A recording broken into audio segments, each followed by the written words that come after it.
every piece of gear, clothing I'm going to be carrying with me on the trail, all of it going into that pack right there.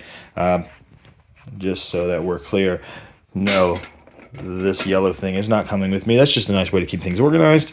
But everything else you see here, my sleeping bag, tent, shoes, trekking poles, electronics, cookware, water filtration, and all these clothings will either be on my body, in my hands, or packed away and on my back for this journey of mine. So I'm going to kind of go through all the gear that I'm going to carry. I'm going to break it down section by section. And so without further ado, okay, so I'm going to start probably with the largest section, actually, clothing, because there's a whole bunch of different options and different things I got to bring with me depending on what the weather does, because, you know, I'm going to be outside for, well, all of this. So I got to plan accordingly. Clothing wise, I'm going to talk about it starting kind of from the ground up, as it were. And by ground, I mean my underwear. So my base layer is going to be, I've got 2 pairs here, just in case, you know, anything gets wet in the rain or whatever, just dirty, and needs to be swapped out because it's kind of getting gross. These are ex officio boxers. They're my go-to. They breathe. They're comfortable. That's that. My base layer, I might be saying that wrong. I feel like everyone's got a different definition of officially what a base layer is, but to me it's gonna be the things that are actually on my body. But some people are like, oh, it's got to be the thermals, and thermals aren't always something I'm gonna wear. So my kind of everyday wear, my core items, I've got, again, 2 pairs of these. It's just some moisture wicking lightweight shirts. Lightweight, very comfortable, but pull moisture off my body. You know, they're going to dry out quickly. All the things you need for hiking. So again, 2 of those. Then we have my socks. So sock wise, there are 4 pairs. And now you might be thinking, that's crazy. Why are you bringing a whole 4 pairs of socks? It's because I'll be wearing 2 pairs at a time. I have 2 pairs of these, I always say it wrong, Injinji socks. They are toe socks. They got little individual spots for all my little digits, and their main purpose is to reduce blisters, something I have unfortunately a lot of experience with from previous hikes. On top of those, I will wear my main hiking socks. I've got 2 different brands here. So I've got a pair of the Darn Tough socks, which I've had good luck with these in the past, and I'm also this is a new pair, actually. My wife got me these. They're called Belega, and these are supposed to be blister reducing socks. And so far, I've tested them out on a couple hikes. They have been fantastic. So shout out to my wife for finding these, because these are awesome. See, next we have Rolo. Why is your bone in my clothes? Why is your bone in my clothes? It's now the Rolo show. But next, we got shorts. Same thing. I got, just like with the underwear and shirts, for these kind of layers, I've got backup pairs, because there's something I'm going to be wearing every single day, no matter what the weather is, as well as I'll be sleeping in it. So I'm going to want some options. If they're dirty, they're wet, they're stinking. So I've got this pair of Outdoor Research shorts. They're, you know, stretchy but tough. Got actual pockets to use. Some hiking shorts don't have pockets, like they're like running shorts, and I don't understand that purpose. The other ones I've got are even lighter weight and quite vibrant. They're actually Hate Brand Goods shorts.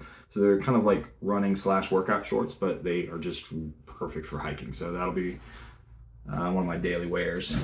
Now, if it's particularly cold, which it's possible, I'm gonna throw up a picture here in a second, and you will see like 2 days ago on Mount Katahdin, there is still snow. Same thing for the Whites in New Hampshire. So despite the fact that it's June, when you get up to Maine and New Hampshire, summer doesn't always mean summer. So I've got these base layers.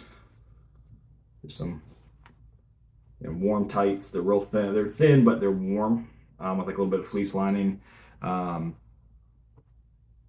pants, and a shirt. A lot of warmth for a little bit of weight. So got that. Technically, this is really more for some of the warmer days, but it can be an additional layer, just something else to kind of trap heat in there. So I've got this Columbia brand sun hoodie, and you can kind of tell it's real thin, but again, the idea is that I can wear this on warm days too to kind of keep the sun off of me, keep me from getting burnt, keep bugs off of me. But in a pinch, it can be added as another layer if it's really cold. And then for when it's really cold, I got my puffy jacket, which I keep in this stuff sack here. It's by Montbell, fairly affordable, but super warm, super comfortable. Go-to for when it's gonna be particularly cold. Hopefully I won't have to use it too much on this hike, but I imagine in the beginning and maybe in the end when I'm down the Smokies, I might need this. Beyond that, as far as clothing, pair of waterproof warm gloves, self-explanatory. I've got a little buff that I can wear. If you're not familiar with these, I'm sorry, did I bore you? Anyways, a buff, stretchy little bit of fabric. You can wear it over your head, around your neck, over your face. So it can keep me warm. I can soak in water, put it on my head if it's hot, keep me cool. It's multi-purpose, fantastic. Beanie, keep my dome warm on colder days, keep my ears warm. My devil's backbone hat for the sunny days to keep the sun on my eyes. I have a pair of sunglasses, but I don't know how much I'm actually gonna want to wear them. I might end up ditching them at some point. The last couple items of clothing.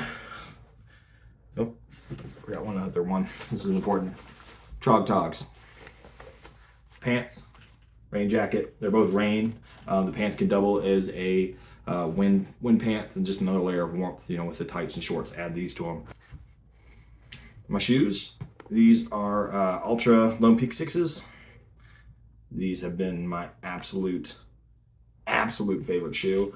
I've got several backup pairs already to be sent to me when I need them on the trail because I have not found a single shoe that I like as much as these ones. These are fantastic. So these would be my go-to. Lastly, these are just some gaiters. This end here hooks over the laces and my ankle comes out up here, and it's just to keep debris and stuff from getting down inside the shoes and having me to have to stop, take the shoe off, empty out, leaves, rocks, whatever's in there. This just helps keep stuff out of it and keeps me moving. Okay, for the next section, I'm going to talk about everybody's favorite thing, my pack. All right, maybe it's not everybody's favorite thing, but I like to talk about packs because I really like the pack that I carry. And it is right here. Empty and lightweight. This is my Granite Gear Crown 260. It's a 60-liter pack, hence the name. It's got a roll top design, so no matter how full or relatively empty it may be on some days, I'm going to roll down the top onto whatever's in there. It fits snugly. It's a pretty basic pack. It doesn't have a whole lot of bells and whistles and zippers. You got two big old pouches on the sides here for water bottles.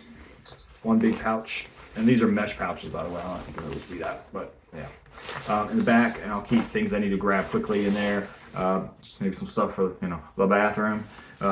Stuff that I'm not going to want to be trying to dig through the main body of the pack for. So they'll go in there. I'll probably keep like my rain gear and stuff in here. Stuff that I want to drop the pack, grab it, throw it on, or do what I got to do very quickly. It also has nice padded hip belts with pouches on them. This little ditty is something I've added. It's by D-Packs. It's just a little small water bottle pouch with a mesh pocket on the front. So pouch, probably can't fit my phone in there anymore because the phone's a little bit too big for that, but I can keep a small water bottle that's easy to grab. I'm not trying to fight and grab these ones that are behind me if I just want to pop it out, sit, put it back. I have here hooked on the shoulder strap my multi-tool, which is, come on, focus. It's a Gerber dime. It's a very small, lightweight, multi-tool little blade in it. It also has tweezers, because you got to be ready for them ticks. So that's on there. There's a little emergency light if I need that. In addition to the pack, I've got these straps on the front here, and on those I can attach this, which is just another Z-Pack product. It's their multi-pack. It clips, it'll sit right here on my chest, attached to the backpack itself. And another spot I can keep things that I want to be able to access without even having to drop the bag. So things like my cell phone, headphones, probably some snacks and things like that I'm going to want to have right here, ready to go at any time without having to drop the bag. Lastly, with the pack is my pack liner, and this is just basically a little compactor bag. You know, largely tear resistant, almost borderline tear proof, and all of my gear.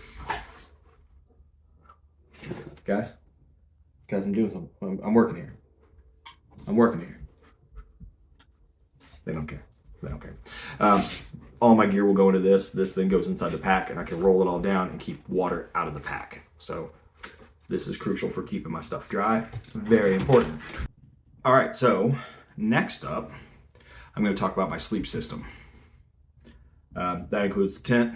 Yes, my sleep system includes my tent.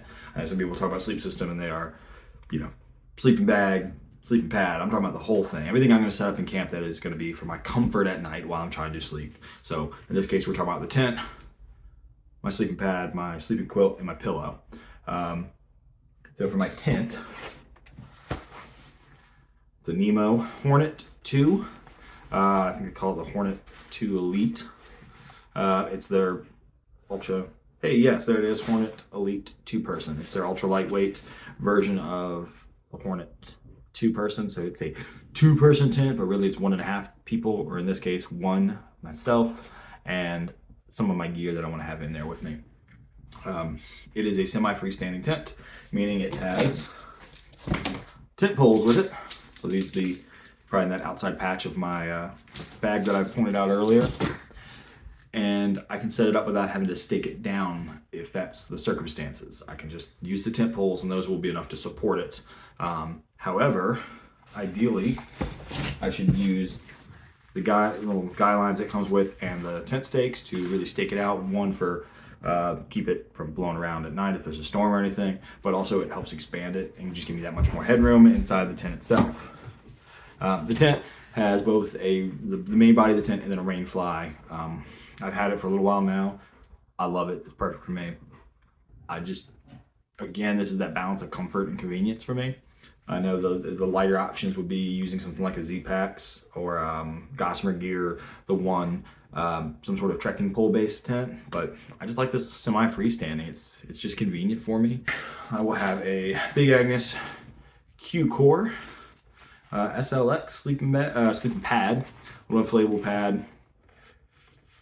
It's comfortable. I've tried some of those closed foam or closed cell foam pads.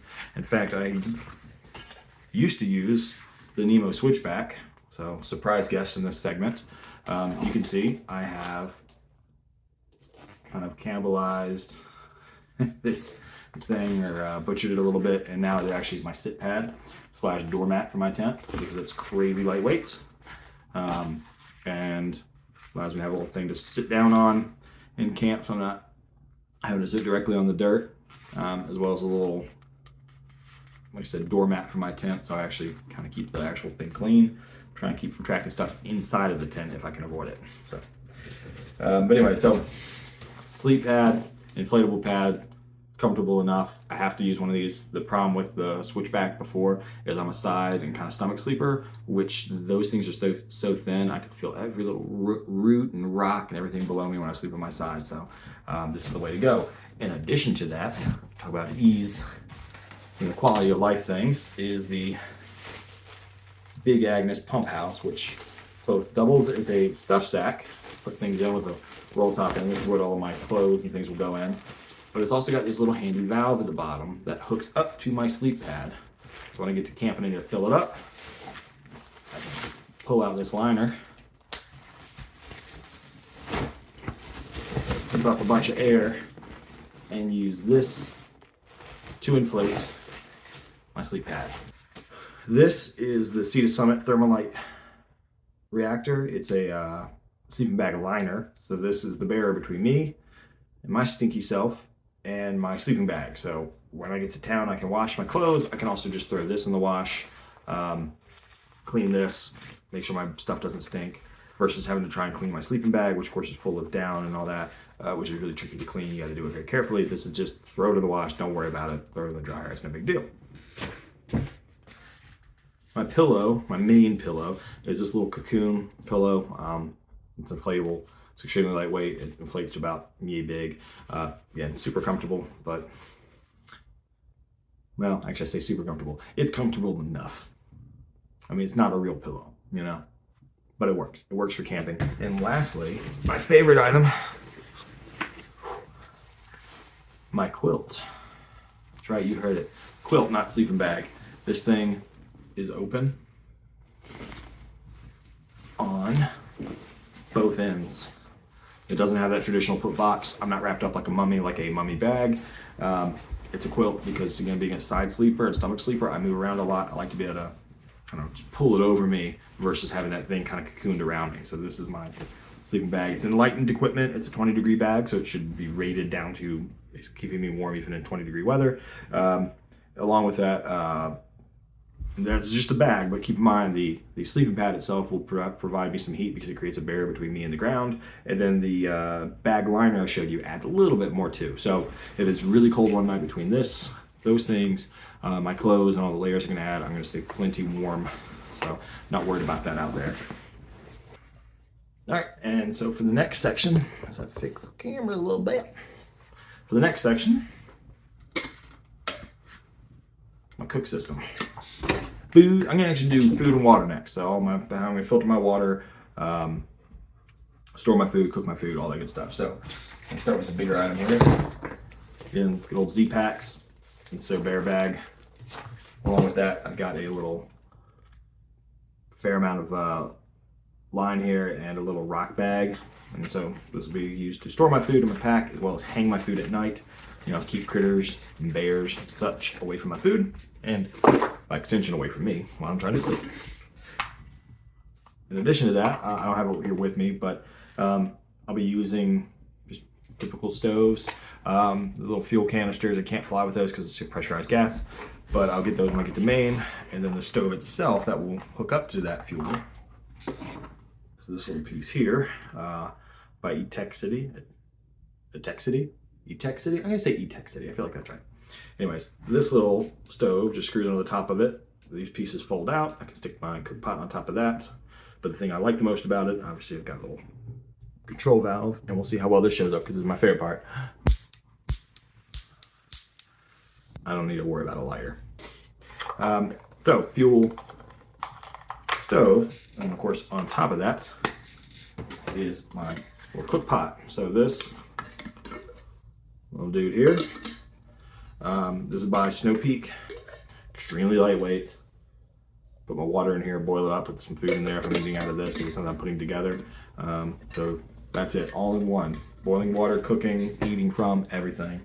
And then additionally, or lastly I should say, my spork knife combo. You know, a little spoon fork. You get the idea. For my water filtration, I have this little pink ditty, so I can always find it. And no one will ever mistake theirs for mine, because everyone just has a blue one, and I got this fluorescent thing. It is a Sawyer Mini Squeeze, or Squeeze Mini Squeeze. Sawyer Mini. But either attach a bottle to this end, like the smart water bottles fit the threads. I also will use this platypus bag, because I can fill that up with water out of stream, scoop it on up, put this on the end, squeeze from the bag into my clean water bottles. So I don't have any now. Again, these are things I'll just get later, just kind of like the food I'm going to resupply. Supply to begin with once I get up to Maine. But I will use the smart water bottles, like the big with 1.5 liter bottles. They're durable enough.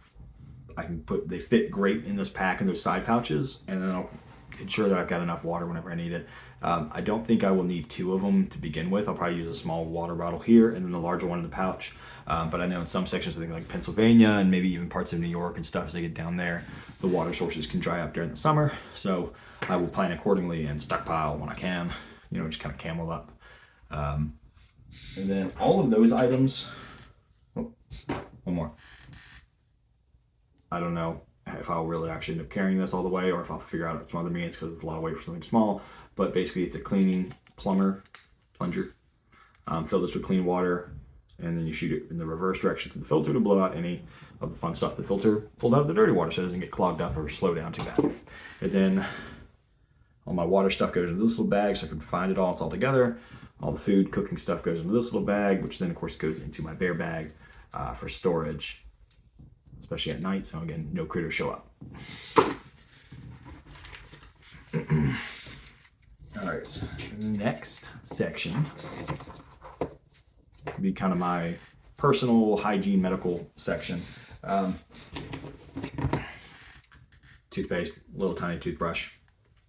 Gotta clean my teeth still. No, I'm not bringing deodorant. I've hiked enough to know that after a few days of hiking, there is not enough deodorant on this planet to cover that smell. So I'm just not gonna bother with it. No deodorant. Good luck if we encounter each other on the trail. God be with you, because I'm gonna smell. Besides that though, of course, this will be clipped on my pack because I don't want to get norovirus like a bunch of hikers did last year. So a little bit of hand sanitizer, keep the germs away. As far as my medical side of things, med kit, whatever you want to call it, it's very, very robust actually. That's it. That was sarcasm. It's not robust, it's small. Sorry. Moleskin. I got 2 sheets. I don't know if I actually bring 2 sheets. This might be me packing my fears because I've had issues with blisters in the past. So I'm kind of like paranoid and I don't want to be dealing with it in the 100-mile wilderness when I'm starting my hike. But maybe 2 sheets, maybe just 1. Moleskin. This is for blisters. You put it around the blister. It kind of helps protect it from friction underneath the socks. I swear to God, if 2 pairs of socks and this aren't enough, I don't know what to do. Well, figure it out. Beyond that, I got a couple Band-Aids, some antiseptic, like Neosporin basically, and I'll carry a couple of little sting relief pouches here just in case, because I do hear plenty of stories about people getting hit by yellow jackets and hornets, and I just rather have a little bit of relief with me. I'm also going to carry a small little, I guess I'll probably use a pill bottle, maybe even a little baggie of just some like Advil and things like that. Aches and pains, it's going to happen on the trail, obviously, so I want to be prepared. So I'll have that along with this as my medical kit. I probably could have talked about this earlier, so bear with me as I bounce around. I'm not going to take these whole bottles. I'll put some in a different container, but I'm definitely going to carry a backup. So these are iodine tabs and it's not iodine, but it basically neutralizing tablet. So it gets rid of the color and taste of iodine, but these are for water for purification. These are kind of my fail-safe if the filter's not working, breaks, or lost or whatever. I can use these to purify my water and again prevent things like Giardia and other fun diseases from taking me out of the hike. So we'll have those as well. In that same kind of kit, I've got this little bright orange medical electronic emergency bag. It's got all those kind of essential smaller items. I've got a little repair kit. This is for my sleeping pad in case it pops. It's got a little 3M. This actually came with the pad, but just something to help seal any leaks temporarily, not a permanent solution, but something while I'm out there to get me through a few nights till I'm back in town. Also in there, we have some Body Glide. Chafing happens. Body Glide. That's all I'll say. Earplugs, because sometimes other hikers are really loud at night. And earplugs, because I value my sleep. Bug spray. Lots of bug spray. This is not, I mean, it's not huge. It's not like the stuff you buy at Home Depot or anything, but it's not itty bitty either. Bugs are really bad from what I've been told. In New Hampshire, Maine, Vermont, all up there this time of year. So this tick and insect repellent, which along with my very, very stylish bug net.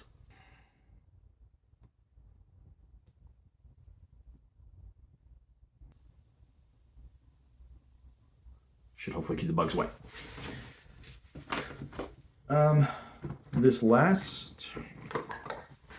almost last, in the realm of toiletries. Don't know if you know this, children, but I'm gonna be in the woods. I have to bury what I leave. You can figure out what that means. I also have to bring my own essentials. Headlamp for at night. Nice and bright. That didn't mean to rhyme, but there you go. Sorted links of wire. That was for one specific person that will get that joke, but it's my assorted links of wire. These are all my charging cables for my phone, my watch, my emergency beacon, all that stuff. Speaking of emergency beacons, my Garmin InReach Mini. It's a little satellite-based emergency beacon in case it absolutely hits the fan out there. While I'm not worried about my safety, I know better than to tempt fate, so I'll have this just in case I need it, or if I encounter somebody who might need help and we don't have cell service. This will also let me communicate with wife and family back home when I don't have cell service, to at least let them know, hey, I made it to camp, I'm safe, I'm good for the day. It'll just be that little extra bit of safety and comfort. And lastly, because people keep asking this one, here you go, my big old battery bank, multiple ports on the end there. This is how I'm going to be charging my phone. I'll charge this up when I'm in town, or really any opportunity I have where I've got access to a power outlet. I'm going to plug this in, and I didn't grab it, but I've also got a little wall plug with two USB ports on it, so I can charge this and my phone simultaneously when I'm in town and just keep everything running as I go. And I did it all right. These are my very last things. So my two trekking poles. I've had these for a while, so we'll see if they survive this trip. So that was it. I think that was all the gear. I think I managed to actually show you everything I've got with me. Some of that might change as I go. Some of the stuff I might, like I said, I might send home. I might change it out. It might get damaged or need to be replaced or repaired as I travel, 2,000 plus miles along the trail.